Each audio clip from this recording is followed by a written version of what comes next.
Okay, path of enlightenment मतलब enlightenment means, हाँ सुना होगा और फीलिंग भी आ गई होगी, बताओ एनलाइटनमेंट मीन्स।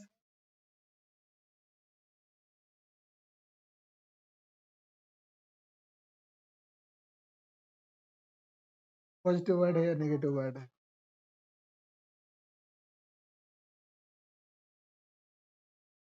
प्रकाश की, प्रज्वलन की, अच्छाई की ओर, उद्धार, उद्धार वर्ड के लिए वेलाइन। तो देखो, different path such as bhakti, devotion, karma, action and the jnana, मतलब जानना मतलब knowledge, represent varied approaches to sadhana, साधना को जान। तो पीछे की एक गहरी बात बताएंगे अब भी। Each path offer unique practice and philosophies that cater in individual instruction spiritual goal, और इनसे आपको इंडिविजुअल इंक्लाइनेशन मतलब खुद के तरक्की और स्पिरिचुअल गोल, आपके जो आध्यात्मिक टारगेट है वो आपको मिलते हैं। अब देखो, ईश्वर को पाने के तीन तरीके हैं, भक्ति, कर्म और ज्ञान। इसका तात्पर्य ये हुआ कि ईश्वर को पाने का सिर्फ एक ही रास्ता नहीं है। आप अगर सोचते हो कि सिर्फ ही ईश्वर को पाने का रास्ता है ना, ईश्वर को पाने का रास्ता सिर्फ एक नहीं है, तीन रास्ते हैं। या तो आप ईश्वर की भक्ति करो, लगे रहो, या फिर अपने कर्म को ही ईमानदारी से करो, या फिर ज्ञान प्राप्त करो। सही ज्ञान क्या है? तो ईश्वर आपसे ये बिल्कुल नहीं कहता कि हमारे मंदिर में दिन रात घंटा बजाते रहो, है ना। ईश्वर आपसे दो ऑप्शन और देता, जिनको, इसलिए तो नास्तिक लोगों का कभी बुरा नहीं होता। जो नास्तिक होते हैं ना, हमेशा ईश्वर उनके साथ होता है, क्योंकि वो ज्ञान और कर्म को तवज्जो देते हैं। इसलिए बहुत सारे बड़े बड़े बिजनेसमैन तुम देखना, घंटा कभी मंदिर नहीं जाते। बड़े बड़े जैन बनियों को देखना, हाँ, अपने काम पे ध्यान, भगवान कह रहा, नहीं समझ गए? तुम्हारा कर्म तो बस लगे रहो, कोई जरूरत नहीं है मंदिर मस्जिद आयो, जब भी मंदिर को कोई टाइम हो खट्टा से दूसरी किताब उठा लो। अपना कर्म यही है ना। किसी दूसरे मंदिर का ख्याल आया, खट से दूसरी किताब उठाओ।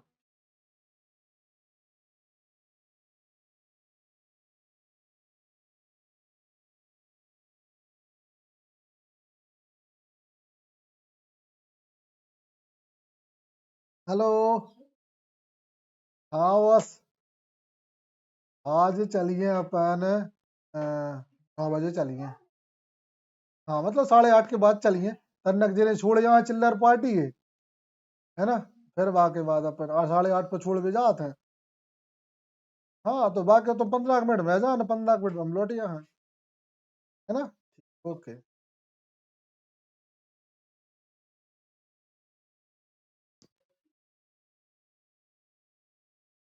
ठीक। तो ये 3 action, practical application. Practical application मतलब ईश्वर को जो साधना के क्या क्या तरीके होंगे। तो पहला, मेडिटेशन टेक्निक। मेडिटेशन टेक्निक तो पता ही है, पहले इसको रीड कर लें।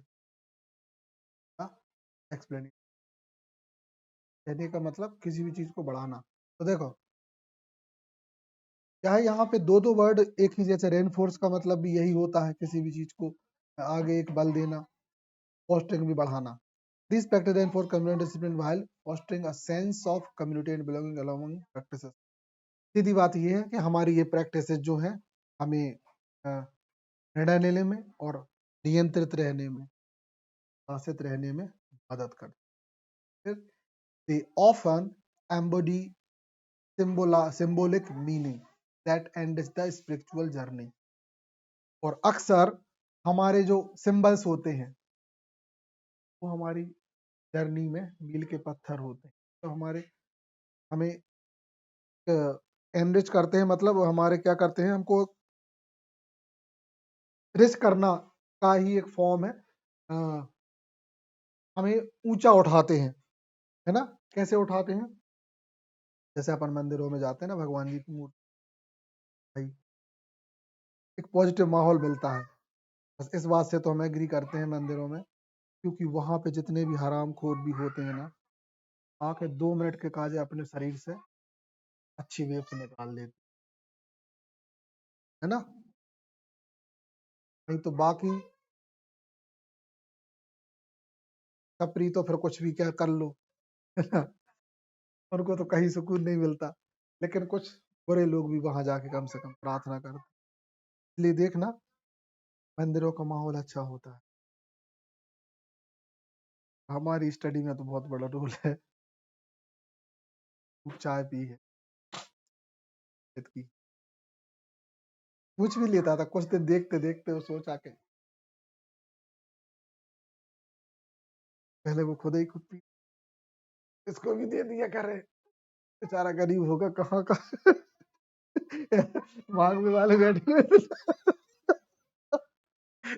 हमें फीलिंग आती थी, पर कम आवाजी बैठे रहते हैं ना, तो वो थोड़े वहां लाइन से बैठते हैं, हम अलग कुर्सी पे कोई नहीं बैठे, तो हम अलग लेवल के पर कम आवाज की, है ना। मजेदार सीन है। ऐसे मोमेंट्स कभी लोगों के बनते होंगे, सोचो, है ना। एक, एक अलग ही अनुभव होता है ये। कहाँ की जगह कहाँ क्या कर रहा है। बहुत कम लोगों के लिए ऐसे अनुभव मिलते हैं। ये लाइफ का एक खास अनुभव है। कोई पढ़ने के लिए मंदिर जाता हो, गार्डन्स में जाता हो, ये तो लोग एकांत में बैठ जाते हैं।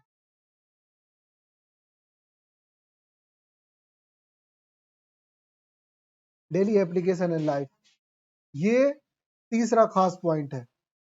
पहला हो गया मेडिटेशन, दूसरा हो गया रिचुअल्स, तीसरा हो गया डेली एप्लीकेशन। डेली एप्लीकेशन में देखो कितनी अच्छी चीजें आती हैं।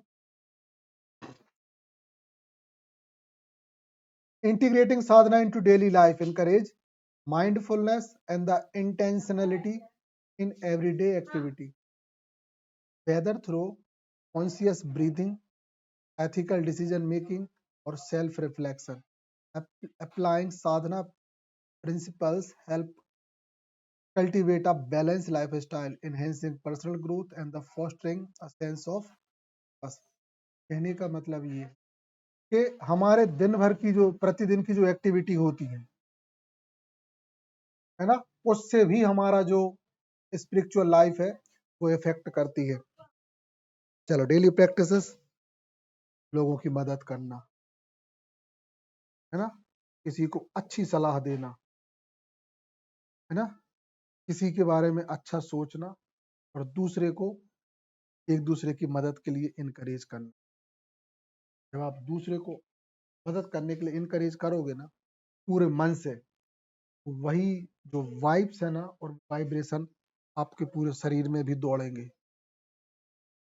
दूसरों को अगर आप बार बार मदद मदद के लिए बोल रहे हो ना, तो वो वाइब्रेशन आपकी बॉडी में पूरे दौड़ेंगे।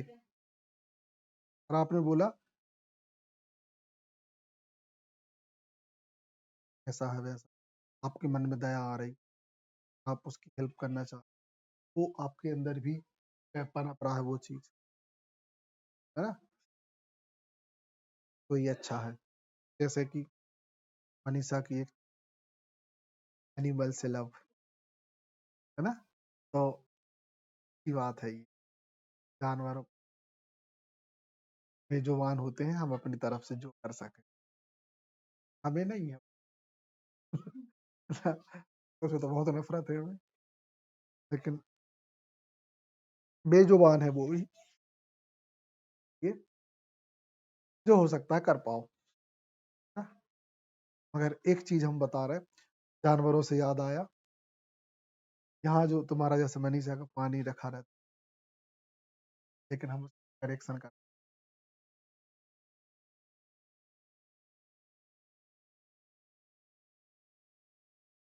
ये भी नहाते हैं, मैं नहीं।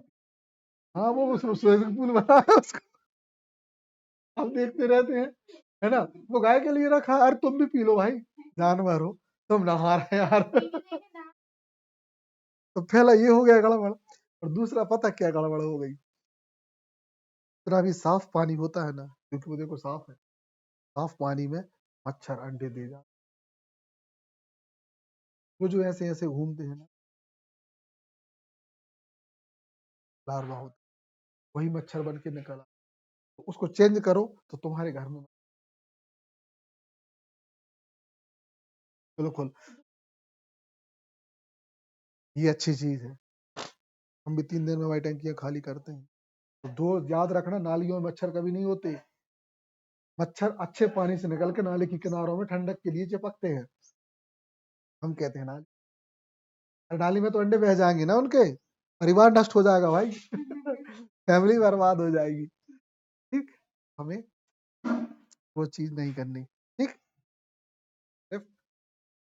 छोटी छोटी चीजें ध्यान रखनी। हमारे यहाँ बहुत लोग गलतियां करते हैं, ये इनकी यहाँ टंकी भरी रहती है 2-2 3, अरे 4 दिन में उनका फैमिली सर्कल पूरा हो गया मच्छरों का, अंडे दिए, दूसरे दिन वो लार्वा बढ़ने लगा, तीसरे दिन वो बाहर निकल आया, तो चौथे दिन वो पानी से निकल गया। ध्यान रखना, साफ पानी कहीं भरा इकट्ठा ना रहे, और खुला तो बिल्कुल ना रहे। हमारे घर में लड़ाइयाँ जाती हैं, एक और खुली रहती है, बंदे जो छिड़ जाते हैं गदवा के, समझ नहीं सकते। हमको फॉलो करना है कि कभी भी खाली मतलब खुली ना रहे, टंकी होगी तुम्हारी खुली, अब वो तो चलते हैं दिन में, 2 दिन से ज्यादा कोई चीज ना भरी रहे। मच्छर जो है वो सफाई के लिए खड़ी है, उनको क्लीन वाटर चाहिए, क्योंकि उसमें ऑक्सीजन अच्छी मिलती है ना। मड वाले गंदे पानी में ऑक्सीजन नहीं होती, का लाइफ सर्कल पूरा नहीं होता। तो ध्यान रखें अपन, खुद भी रखें, क्योंकि हम अपने घर से ही नहीं, आस मच्छर कोई किसी का घर नहीं देखते, कहीं भी पनपेंगे, कहीं भी आए। हमारे घर में हम रखते हैं कंट्रोल, लेकिन ये आजू बाजू ये 2-3 घर, नहीं ये जो, अरे सबके बल्ले चलने लगे, हम भी उठा ला गई वो।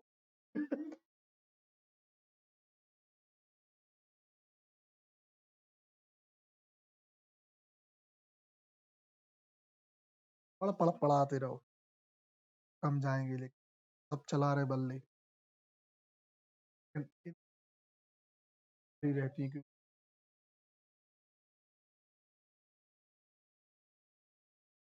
ये भी भरी, ये समझ,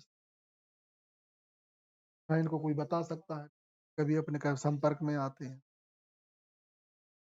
सही ज्ञान ना होना, ये होता है, मतलब पड़ोस भी आपका अच्छा होना चाहिए, वहाँ टंकियां भरी रहती हैं, यहाँ टंकियां भरी रहती हैं, कौन बताएगा इनको। अपन बताएंगे तो कहेंगे तुम्हें कौन सी जलन हुई, तुम्हें क्या तकलीफ है, वो तो कचू भाई की है, समझ गए, कचू भाई की है, तो वो तो कचू भाई लगेगा, सही बात की है, देख कित को सॉफ्ट पानी में, और कित में मच्छरों पे पानी के कीड़ा है, वो कित है जो मच्छर हैंगे, दो चाहे वो कीड़ा नहीं दिखाए बे, ऐसे ऐसे होते रहे, कित में मच्छर हुआ पानी में, मच्छर ऊपर उड़ाते, बोले कौन समझा भाई। सही में बोले कौन समझा, इसलिए सॉरी, हमने आपको ज्ञान दिया, नहीं देने, हम करत रहे खुद। ठीक, अब देख लें, इम्पैक्ट ऑन लिटरेचर, इन्हीं चीजों का साहित्य पे क्या प्रभाव है। Influence on poet and authors, पहली बात बिल्कुल सही है कि हमारे साधना ने हमारे पोएट्स और राइटरों को प्रभावित किया। ठीक, चलो, कहना चाह रहा है कि हमारे राइटर्स और ऑथर्स को, मतलब भारतीय साहित्य में, इंडियन लिटरेचर में इंस्पायर किया है ना, तो मतलब किसने, spirituality existence in search for truth, in 3 चीजों के लिए writer such as Rabindranath Tagore और रूमी, एक कोई राइटर होंगे ना, तो हैव ड्रॉन अपॉन, इनने लिखा है साधना प्रिंसिपल्स के बारे में, expression of nonsense of spiritual practices, ऐसी आध्यात्मिक प्रैक्टिस हैं जो लोगों के लिए नॉनसेंस लगती हैं, अनयूजफुल लगती हैं, थ्रू देयर आर्टिस्टिक एक्सप्रेशन, अपने कलात्मक अभिव्यक्ति। ठीक, कहने का मतलब रविन्द्रनाथ टैगोर कहते हैं कि आप आंख बंद करके सीधे बैठो, अपने उस ईश्वर से कनेक्ट हो, लोग इनको नॉनसेंस कहें, का मूर्ख भगवान के मंदिर जाए सा भगवान मिला था, तो घर बैठ के कह रहा तो हाथ बांध के सोच, it is called nonsense practice, है ना। जैसे हमने कितने, हम भी नॉनसेंस बात कहते हैं, बढ़िया कुर्सी पे पांव डाल के अपन तब कर लो मेडिटेशन, कौन रोक रहा, कछु फॉर्म थोड़ी मेडिटेशन का, चलती गाड़ी में कर लो मेडिटेशन, है ना। मेडिटेशन सुनने के लिए कोई अलग से कोई तेल लगाने की थोड़ी जरूरत है, अलग से कुछ सोचने की नहीं भैया। हम तो यार वही अपने पद्मासन की मुद्रा में बैठने पड़ा था, और कई पद्मासन की मुद्रा में हम तो बैठते ही नहीं मैंने पद्मासन की मुद्रा इतनी कठिन होती है कि अब हमें दिक्कत हो जाए, तुम लोगों ने देखा होगा वो अपने यहाँ पे ऐसे पैर, ये अपना एक पैर इधर आ जाएगा, दूसरा पैर इधर से फंस के ऐसे निकल आएगा, नीचे से निकालो, निकालो एक एक यहाँ से निकलता है और एक यहाँ, ये तो होता ही है। खैर दोनों प्रैक्टिस ऐसे देख, दोनों देख, बुद्ध ही को मुबारक हो भगवान बुद्ध और ऋषि मुनि बैठते थे, हम ना बैठ, अपन तो ऐसे ही बैठ पाते हैं, सुखासन, ये कहलाता है सुखासन। ठीक है, थीम इन इंडियन लिटरेचर, हमारे इंडियन लिटरेचर की थीम में, central theme in literature often reflects a quest of understanding identity, morality and the nature of the universe through the lenses of sadhana. जो भी थीम्स हैं इनको हम साधना के नजरिए से देखते हैं, है ना। और वो सीन थीम्स क्या है, पहचान, नैतिकता और नेचर ऑफ द यूनिवर्स। ठीक, इनको हम साधना के नजरिए से देखते हैं। These themes resonate across genre, ये जो थीम है, themes resonate across genre, offering deep insight into human experience in the pursuit of enlightenment। ये जो थीम्स हैं इस जोनरा को से भी आगे ले जाके चीजों को प्रतिध्वनित करती हैं, मतलब एक अलग ही, ऑफरिंग डीप इंसाइट, हमें समझ की गहराई में ले जाती हैं, एक इनटू ह्यूमन एक्सपीरियंस, एक इंसान के अनुभवों से, एंड परसूट ऑफ एनलाइट, और अपने आत्मज्ञान की तरफ ले जाती हैं, परसूट मतलब पहुंचने की कोशिश। ठीक, तो ये कुछ थीम्स है। फिर मॉडर्न इंटरप्रिटेशन,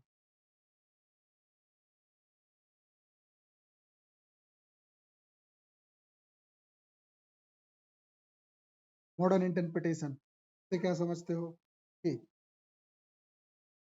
इन कंटेम्पररी लिटरेचर साधन is interpreted through various modern, आज के समकालीन साहित्य में साधना को बहुत सारे तरीकों से इंटरप्रेट किया गया है, मतलब modern lenses addressing issues such as mental health, जैसे मेंटल हेल्थ के नजरिए से, पर्सनल डेवलपमेंट के नजरिए से, intersection of spiritual and science, मतलब स्पिरिचुअलिटी के से भी और साइंस के, इन सभी नजरियों से साधना को देख वाले देखते हैं, जो जोड़ कनेक्ट करके रखे, साइंस से तक जोड़ लिया अब तो, है ना। कि जैसे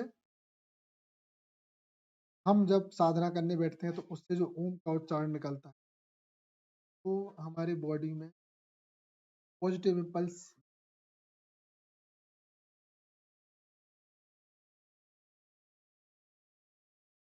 देन दीज इंटरप्रिटेशन साधना कॉन्ट्रैक्ट, ये सारे जो अनुवाद हैं साधना की संबद्धता को आज के कॉन्टेक्स्ट में appealing to a broader audience, जो कि एक बहुत बड़ी ऑडियंस की डिमांड थी। सीकिंग मीनिंग एंड कलेक्ट, लोग सीकिंग मतलब वहां पे पहुंचते हैं, मीनिंग और कनेक्ट, ये लोग मीनिंग और कनेक्ट तक बहुत सिंपल है। कंक्लूजन एंड द संहार क्या है, भविष्य के लिए क्या क्या निर्देशन है। कंटेम्प्रेरी एलिमेंट्स पता है आज किस तरीके से कनेक्ट है।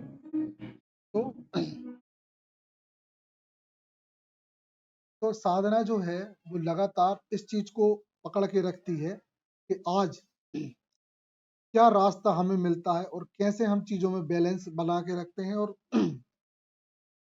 पीछे हमने क्या क्या किया। और ये जो प्रयास है, ये जो तरीके हैं हमारे लिए मतलब प्रतिध्वनित करते हैं किसको, एक व्यक्ति की उसकी इनर शांति, आंतरिक जो शांति है और उसकी अवेयरनेस को के बीच में इन चैलेंजेस को, और जो चैलेंजेस को कम करने के लिए, और हमें एक कभी ना खत्म होने वाला कभी ना खत्म होने वाला एक एसेंस, एक सुगंध हमें मिलती है या हमें रिफ्लेक्ट होती है साधना साधना ये कंटेम्प्ररी आज से संबद्धता हो गई, ये आज के समाज, modern society. Sadhana is adopted us various life style, आज साधना ने बहुत सारे लाइफ स्टाइल को अडॉप्ट कर लिया, with many incorporating its principle into fitness. सही है, आज फिटनेस की फील्ड में लोग साधना को, वेलनेस मतलब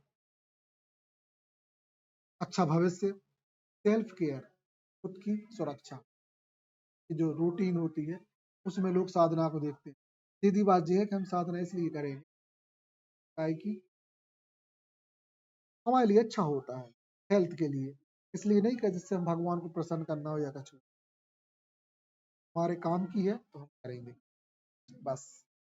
this evolution showcase it's adaptability and the universal need for self discovery, खुद को पाने की इसमें क्षमता है और आध्यात्मिक तरक्की तो इसमें मिल, सीधी बात हमें समझ में वही सबसे शुरुआत की जो बात याद आ जाती, साधना एक इंडिविजुअल को यूनिवर्स से कनेक्ट करने का ब्रिज है। अगर आप साधना के रास्ते से गुजरोगे तो पक्का अपने यूनिवर्स, नहीं तो ये वो हाँ, हो जाओगे। कहना ये चाह रहे हैं कि आज जो हमारी साधना है वो किस लेवल तक आगे बढ़ गई है, तो इस तरीके से उसको वैल्यू मानने लगे हैं कि उससे हमें साइकोलॉजिकल प्रॉफिट्स होते हैं, है ना। हमारे संस्कृति में जो जो चीजें हमारे साधन है उनको समझने में मदद मिलती है।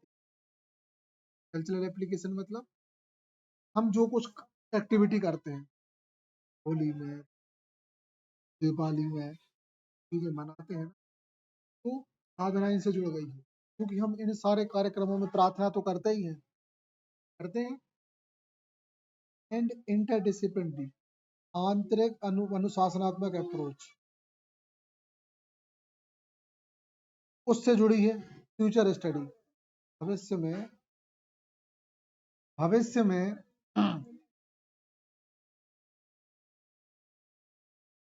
भविष्य में साधना जो है ना पूरे यूनिवर्सल रूप से इंसान को वेलनेस, स्पिरिचुअलिटी और ह्यूमन कनेक्शन के रूप में देखा जाएगा, ये साधना का फॉर्म रहेगा। एक बहुत ही ज्यादा पॉजिटिव तरीके से उसको देखा जाएगा। कहने का मतलब आज देश अलग अलग देशों के निकल जाओ भैया, है ना, तुम निकल जाओ, चलो यहाँ से, ये डिस्टर्ब हो रहा है, देखो हम, है ना। एक वक्त ऐसा आएगा कि दुनिया को एक्सेप्ट करना पड़ेगा कि साधना कुछ बहुत बड़ी, कि बहुत सारे यूनिवर्सल डिवोटीज हैं वो इंडिया में इंडियन रिलीजन को सपोर्ट कर रहे हैं। विदेशी लोग देख लिए ना, हरे राम हरे कृष्णा वाले, इस्कॉन करके एक संस्था है, कौन करके।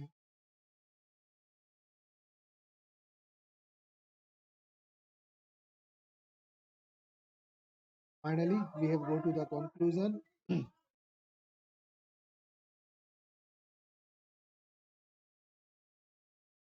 साधना जो है वो एक रिच टेपेस्ट्री है स्पिरिचुअल प्रैक्टिस, एक बहुत ही महत्वपूर्ण साधन है ना, किस चीज का, स्पिरिचुअल प्रैक्टिस का और फिलोसफिकल इंक्वायरी, मतलब दर्शन की जांच का। दर्शन की जांच का मतलब दर्शन शास्त्र में जो चीजें खोजते हैं ना, ठीक, इंटीग्रल टू इंडियन कल्चर, जो कि क्या था, हाँ, ये जो चीजें हैं ये हमारे इंडियन कल्चर और साहित्य का एक अभिन्न हिस्सा है। इट्स सिग्निफिकेंस, इसकी जो खासियत है, एक्सटेंडेड बियॉन्ड ट्रेडिशन, इसकी जो विशेषताएं हैं वो ट्रेडिशन से भी आगे हैं। Emerging a dynamic practice that sir, जो कि जो डायनेमिक प्रैक्टिसेस हैं वो बहुत तरक्की कर रहे हैं ना, मतलब बहुत आगे की तरफ बढ़ रहे हैं। Understanding connection of diverse contact, और वो भी अलग अलग समझ से अलग अलग कनेक्शंस के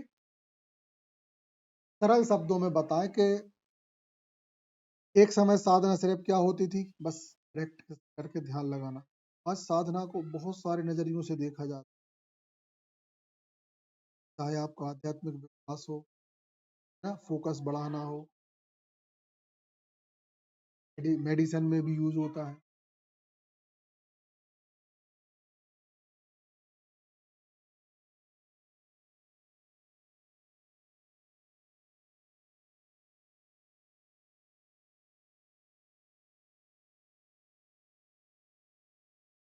तबीयत ही खराब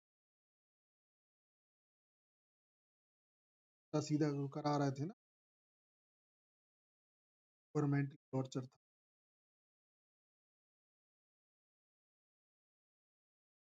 लाइफ सबसे बढ़िया हो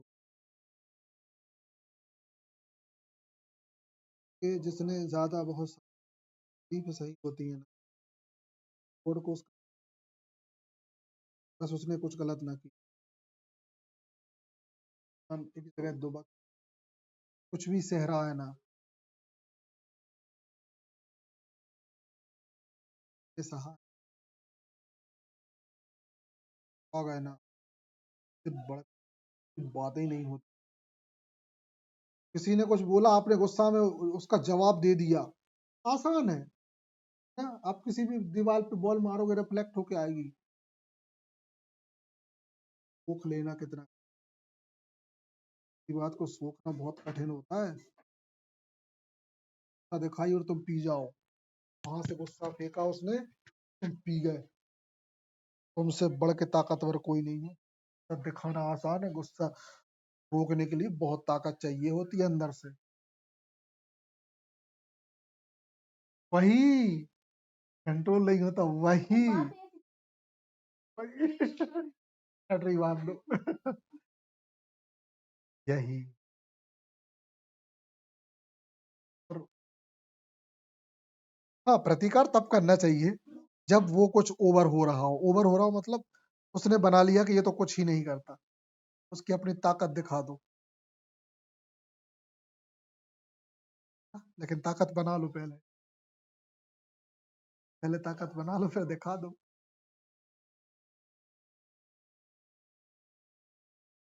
दुनिया फिर आपकी सहनशीलता की तारीफ भी करती है।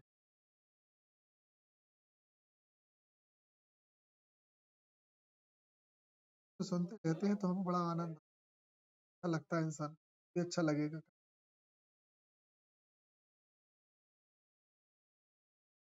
और ये जो फीलिंग बहुत कॉमन है, मतलब हर इंसान की लाइफ में बहुत तकलीफ होती है ना।